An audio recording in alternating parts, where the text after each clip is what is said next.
జనగణనకు అంగీకరించలేదు. ఈరోజు ధైర్యం ఉంది కాబట్టే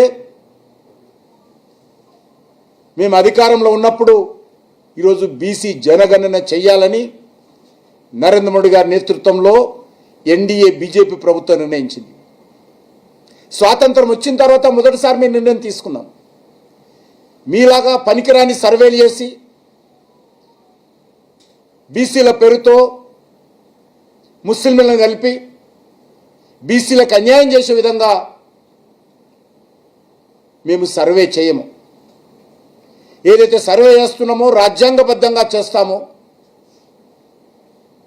భవిష్యత్తులో బీసీలకు న్యాయం జరిగే విధంగా మా యొక్క జనాభా సేకరణ మరి కులగణన కూడా ఉండబోతుందనే విషయాన్ని మనం వేస్తా ఉన్నాను. అంతేకాని మీలాగా ఈరోజు తెలంగాణ రాష్ట్రంలో 1947లో స్వాతంత్రం వస్తే ఈరోజు వరకు కూడా ఏ ఒక్క బీసీ ముఖ్యమంత్రి చేయనటువంటి ఘనత కాంగ్రెస్ పార్టీది. వాళ్ళు ఈరోజు వాళ్ళ నుంచి మేము పాఠాలు నేర్చుకోవాల్సిన అవసరం మాకు లేదు. ఈ దేశంలో కాంగ్రెస్ పార్టీ హయాంలో ఏ రోజు కూడా ఒక్క ప్రధానమంత్రి బీసీ కాలేదు. భారతీయ జనతా పార్టీకి 2 సార్లు ప్రధానమంత్రిగా అవకాశం వస్తే మొదటిసారి అటల్ బిహారీ వాజ్పేయి గారు, రెండోసారి బీసీ ప్రధానమంత్రిని చేసినటువంటి ఘనత భారతీయ జనతా పార్టీకి దక్కుతుంది. మీరు ఏ రోజైనా బీసీ ముఖ్యమంత్రి చేయాలనే ఆలోచన కాంగ్రెస్ పార్టీకి వచ్చిందని అడుగుతా ఉన్నాను. ఈరోజు కేంద్ర మంత్రివర్గంలో కావచ్చు, మేము వచ్చిన తర్వాత బీసీ కమిషన్ను చట్టబద్ధం చేయడం కావచ్చు, లేకపోతే కేంద్ర మంత్రుల్లో అత్యధికమైనటువంటి మంత్రి పదవులు బీసీ వర్గాలకు ఇవ్వడంలో కావచ్చు, పార్లమెంట్ సభ్యులలో అత్యధికమైనటువంటి ఎంపీలు బీసీల నుంచి, ఎస్సీల నుంచి, ఎస్టీల నుంచి గెలవడం కావచ్చు, దేశవ్యాప్తంగా ఎమ్మెల్యేలు బీసీ ఎస్టీ వాళ్ళు ఎక్కువగా ఉండడం కావచ్చు, అన్ని రకాలుగా ఈరోజు భారతీయ జనతా పార్టీ చాలా స్పష్టంగా మేము అవగాహనతో ముందుకెళ్తా ఉన్నాం. నిన్న మళ్ళీ రేవంత్ రెడ్డి గారు రాహుల్ గాంధీ పక్కన కూర్చొని కన్వర్టెడ్ బీసీ అంటారు. ఎట్లా కన్వర్టెడ్ బీసీ అవుతాడో చెప్పాల్సినటువంటి అవసరం ఉంది. రాజ్యాంగబద్ధంగా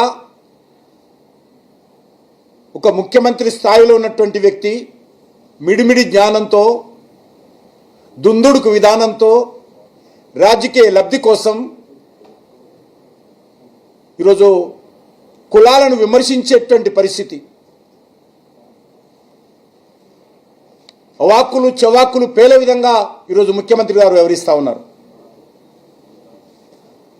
నేను ఒకటే అడుగుతా ఉన్నాను, స్వాతంత్రం వచ్చిన తర్వాత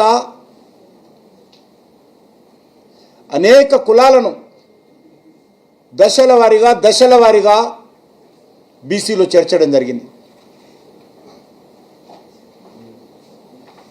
1972లో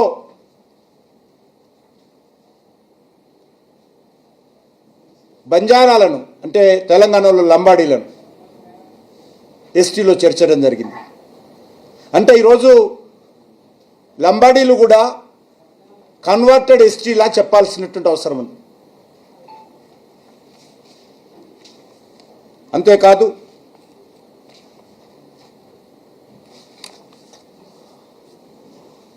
ఏదైతే 1994లో కాంగ్రెస్ పార్టీ గుజరాత్లో అధికారంలో ఉన్నప్పుడు మరి ఆ రోజు